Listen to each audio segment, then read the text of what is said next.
Have you ever noticed that we haven't had a proper live-action Batman TV show since Adam West in 1966? Instead of focusing on Bruce Wayne, live-action Bat shows are almost always about his supporting characters or his depressed family members, or he's just straight up dead. And whenever Batman does show up, he's either heavily obscured by fog or he's in plain clothes as Bruce Wayne. Even now, the Penguin is getting a spin-off show on HBO Max, and despite being a sequel to The Batman, according to showrunner Lauren LaFranc, the Batman is apparently not in it. What gives? Well, I have a theory. Disney might actually own Batman. Don't click away. I know that is a really wild claim, considering the fact that the Caped Crusader is the face of DC Comics. I mean, hell, DC itself used to stand for Detective Comics after all. But there's a whole host of legal issues that date all the way back to Adam West, and they still haven't been untangled. But after doing tons of research into this, I think I've finally gotten to the bottom of it. Hello and welcome to Comic Drake, where I talk about comic books and my name is Drake.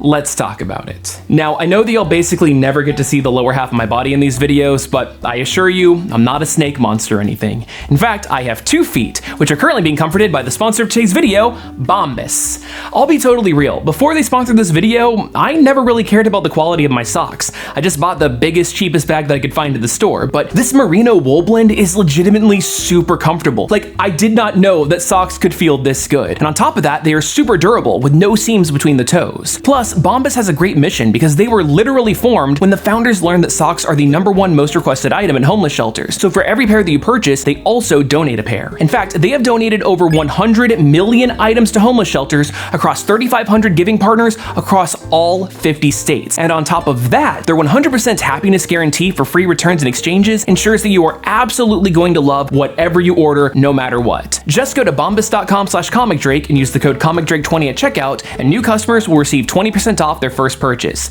Feel good today and do good in the process. But anyway, thank you again, Bombas, for sponsoring today's video, but now, let's get back to it. Batman ran from 1966 to 1968, which is a short time for something that's left such a huge impact. Led by Adam West as Batman and Burt Ward as Robin, the show was a huge success, becoming a pop culture phenomenon that spanned 120 episodes, 1 theatrical film, and the highest honor that one could possibly achieve: Adam West's dead corpse being reanimated for the Flash movie, minus the bat ears, which I guess makes him just man. For a large part of the world, this was their introduction to Batman as a character, and it became the defining image for the brand up until Tim Burtoned all over it in 1989. With just how popular and influential this show was, it seems obvious this would be one of those television classics that lives on forever through reruns, well-worn videotapes, and collectible DVD box sets. And yet, Batman was missing from any form of home media release for decades. Isn't that wild? The 60s were defined by 3 Bs: the Beatles, Bond, and Batman. So why couldn't the show get a home video release? Were the companies just allergic to money? Well, Batman 66 was a collaboration between ABC, 20th Century Fox, and Greenway Productions, led by one William Dozier. Now remember him because he is going to become extremely important in the saga.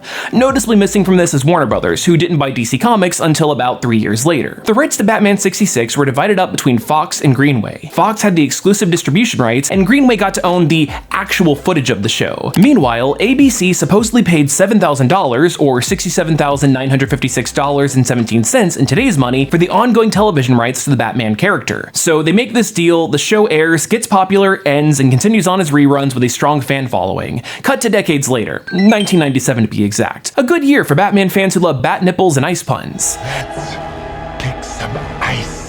See, there was a Batman 66 superfan named John Stacks, who specialized in making and selling model kits of various characters from the show. However, even though he did get permission from the actors to use their likenesses, he didn't receive official permission from Warner Brothers, so in no time at all, Stacks was served with a cease and desist. Now, John was convinced that he had nothing to worry about, so he kept on making the models as if nothing had ever happened.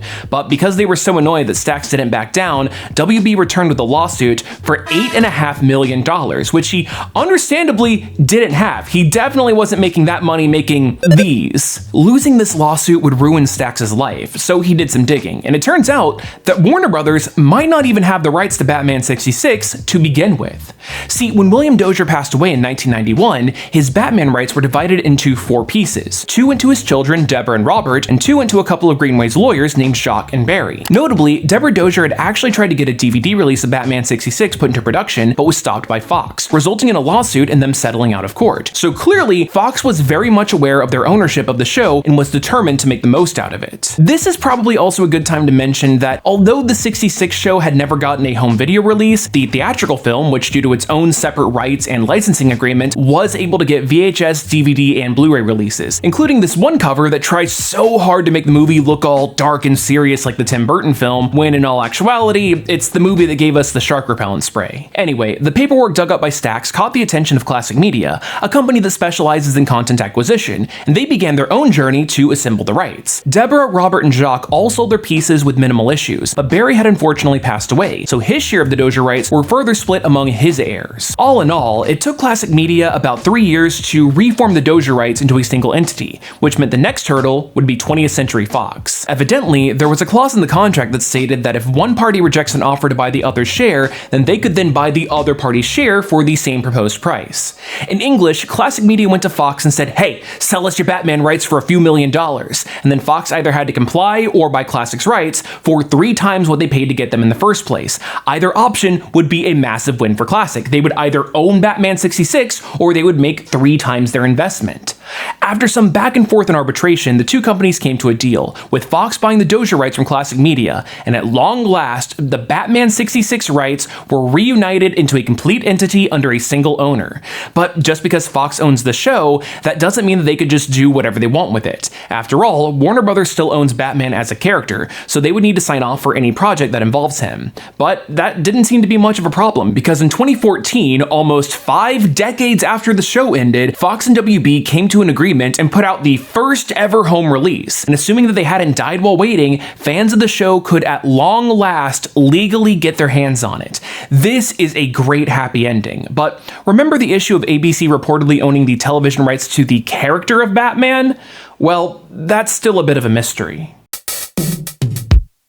I know most fans of comic movies already know this, because hell, it was the entire plot to Deadpool and Wolverine, but quick refresher on comic book film rights since it's the entire premise of this video. When Marvel filed for bankruptcy in the 90s, they sold off the film rights to their most popular characters at the time to help get themselves out of the red. Fox bought X-Men, Daredevil, and the Fantastic Four, New Line Cinema bought Blade, and Sony bought Spider-Man and Ghost Rider, and thank God for that, because Nick Cage pissing fire will never not be hilarious. Because so many of their characters were tied up at other studios, when Marvel tried their hands at making their own cinematic universe, they had to start with lesser-known characters like Iron Man and Thor. But even then, there were hurdles. Like famously, there's the whole confusion over the Hulk and Namor, because although Marvel can use them, Universal Studios still has the solo film rights. But then, because Scarlet Witch and Quicksilver are equally important in the comics for both the X-Men and the Avengers, Disney and Fox were granted split custody and were each allowed to use them. All this to say that character rights are complicated as hell. And if ABC truly does have the TV rights to Batman in perpetuity,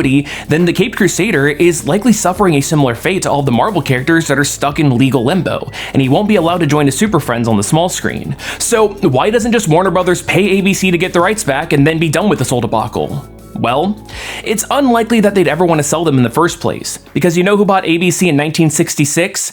Disney. And you better believe they're not going to let their main rival have access to their most popular hero. And to add insult to injury, Disney also bought 20th Century Fox, which means that at the very least, regardless of if the ancient ABC agreement is true or not, Disney at the very least fully owns Batman 66. In this chess match, Disney captured WB's Dark Knight before the game even started. Although, it's funny to know that there's kind of an inverse to this as well, because Warner Brothers owns New Line Cinema and had an opportunity to do something similar with Blade. But because the film rights are use it or lose it, if the studios don't keep making Marvel movies, then the rights revert back to Marvel. That's why new Spider-Man and Fantastic Four films dropped right as the contracts were about to expire. And since we never got a Bla-40, WB lost their chance to hold the Daywalker hostage. But here's where things truly get wild. In response to Batman's TV rights being what's preventing him from showing up in the Penguin show, James Gunn, the architect of DC's new cinematic universe, explicitly said that's not true. So that's it. Has this entire video been completely pointless? Not too sure about that, actually. Something feels a bit off. The whole story isn't public, and no matter how you slice it, there is very clearly something fishy going on with Batman's lack of appearances in live-action television. Yes, Gunn said that the rumor isn't true, but we don't know exactly what about it isn't true.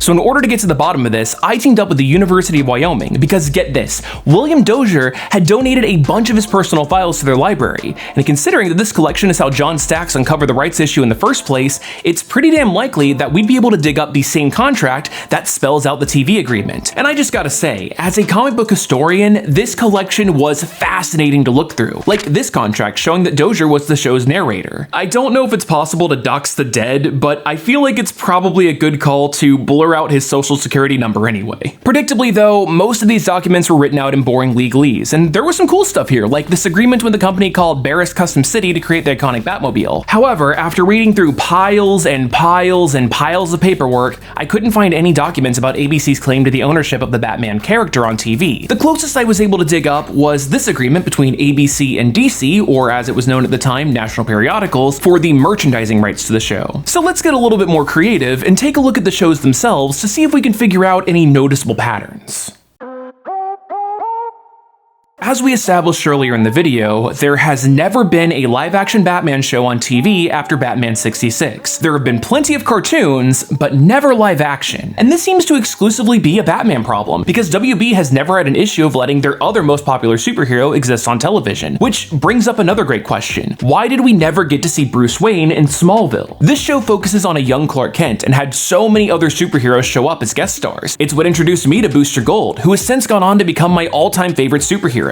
It just doesn't make any sense that Smallville was allowed to have the whole-ass Justice Society, but not Batman. The closest we ever got was a glimpse of his corpse in A Vision of the Future. But believe me though, it wasn't for lack of trying. Believe it or not, Smallville originally started off as a pitch for a Bruce Wayne origin show, which my good friend Owen Likes Comics dove into the history of in his great dedicated video. But long story short, it was rejected and retooled into Smallville. And when the Super Show proved to be a huge success, the production company behind it pitched the Bruce Wayne series once again as a spin-off. But once more, it was shot down, with a Birds of Prey show being greenlit instead, kicking off the trend of Bat family supporting characters getting a spotlight instead of Batman himself. Even when asked by fans if Clark could simply visit Gotham City in an episode of Smallville, producer Miles Miller reportedly said, quote, "It's a very difficult legal quagmire." Interesting. Funnily enough, in that same panel, they had to insist that Green Arrow was not brought in as a replacement to Bruce Wayne, which is really fascinating because that takes us to Arrow. Yeah, even though the Bruce Wayne show was rejected, Arrow was originally planned to be a Smallville spin-off featuring their version of Oliver Queen, but it evolved into its own entity set in its own universe. But despite insisting that he was not a Bruce Wayne stand-in, it is extremely obvious that the Caped Crusader was baked right into the show's DNA. People like to joke that Green Arrow is just Batman with a bow, but in the comics, Oliver Queen is an interesting and complex character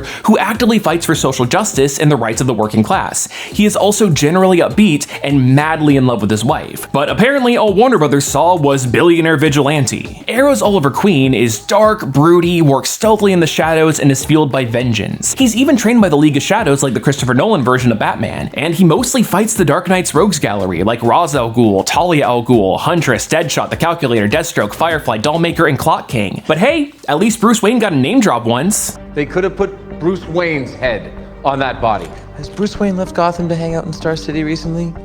No. But even this little line required approval from DC's Chief Creative Officer Jeff Johns, Warner Brothers TV President Peter Roth, Warner Brothers Interactive Entertainment President Diane Nelson, and Warner Brothers Entertainment CEO Kevin Tsujihara. The only reason I can think of for requiring that many people to sign off on a simple throwaway line is that there must be some legal complications at play here. Now, Arrow became a massive success and spun out into its own multi-show universe, including, most notably for this video, Batwoman. In this show, Batman has gone missing, and in order to defend Gotham in his absence, Bruce's cousin steps up. The only times that we've gotten to see Bruce are when a villain impersonates him, and briefly in the pilot, where he appears in full costume, but it's short, super stuttery, and heavily obscured by fog, although there is concept art of the outfit. As for the rest of the Wayne legacy in the Arrowverse, legendary Batman voice actor Kevin Conroy made his live-action debut in the massive Crisis on Infinite Earths event, but instead of finally being able to don the iconic cape and cowl, he plays an older Bruce in an exosuit, who has become a shadow of his former self, reminiscent of the book Kingdom Come. On another front, there's Gotham, a show that depicts what the beloved city was like before the Caped Crusader started roaming the streets, which was aired exclusively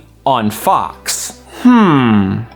On top of that, there is clearly something going on with how Gotham is allowed to depict its characters in general, not just Batman. Very few resemble their iconic selves, with perhaps the biggest example of being how the characters Jerome and Jeremiah are clearly just stand-ins for the Joker. Jeremiah got the iconic white skin and purple suit, whereas Jerome wore his own sliced-off face as a mask, like in the Death of the Family comic. You know, the same sliced-off face that Harley Quinn put on Deadshot and made out with, because comics. In a now-deleted tweet, Cameron Monaghan, who plays Jerome, posted hair dye tests for his character's evolution, and revealed that they weren't allowed to use the iconic green hair or even the name Joker because apparently they wanted to save that villain for the movies and not quote-unquote dilute the brand, which could very well be the reason that when Bruce eventually becomes a vigilante in Gotham, his suit consists of a weird jacket and mask that notably lacks the iconic bat ears. Wait, hold on, we found him, the Dawn of Man. It's not until the final episode of Gotham where all of the characters, including Bruce, are allowed to wear their comic-accurate attire, though even then, Bruce doesn't get that much time in the Batsuit, which honestly might be for the best because it does not look great. Not to mention that we also got Gotham Knights, which is all about Gotham City after Batman dies. And finally, there's Titans, which has the former Robin, Dick Grayson, as a major character, and unlike the animated Teen Titans series where his connection to Batman is only hinted at, I already have a father.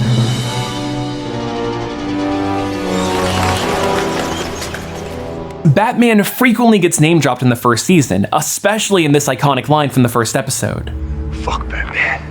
Bruce Wayne shows up multiple times in the second season of Titans out of costume, but when he's actually in the suit, surprise surprise, it's out of focus and behind smoke. All of this sketchiness seems to point to the conclusion that DC in fact cannot let characters from the 1966 show appear in a live-action TV project without significant changes being made to them because of ABC's ownership, and not wanting to dilute the brand could just be a clever way to obfuscate the fact. So why is Gunn so confident that Robert Pattinson could appear in The Penguin if they wanted him to? Well, I personally think that that's because The Penguin is going to be an exclusively streamed project, and thus it wouldn't qualify as TV. Streaming is its own thing with its own contracts, terms, and regulations. There was a whole strike about it in case you hadn't heard. Look, rights issues are complicated and confusing, especially as companies are constantly merging and properties change hands over decades and decades. And unfortunately, a lot of those deals are made behind closed doors, and the people that are knowledgeable enough to speak on them often legally aren't able to do so. Or, you know, they're dead, in which case they're usually not responding to interview requests. Not that it stopped me from trying to interview Dozier through this Ouija board that I got from Target, though. He didn't say much, just like and subscribe. At the very least, it's obvious that there is constant and consistent difficulty when it comes to being able to portray Batman in this cowl on screen and in full clarity. And amazingly, it seems like Disney does in fact, technically, to some extent, own Batman. The title was not clickbait. Now, although I did a ton of research for this video myself, I do want to give a huge shout out to Jake Rosen at Wired Magazine, who did a phenomenal article on this. It's a great read and it pointed me in the right direction of where to look for a lot of my research. But if you want more legal nonsense, then I have a whole playlist with my videos on comic lawsuits, so give that a click if you want more. But anyway, I hope you learned at least a little something new, and hopefully, I'll see you next time.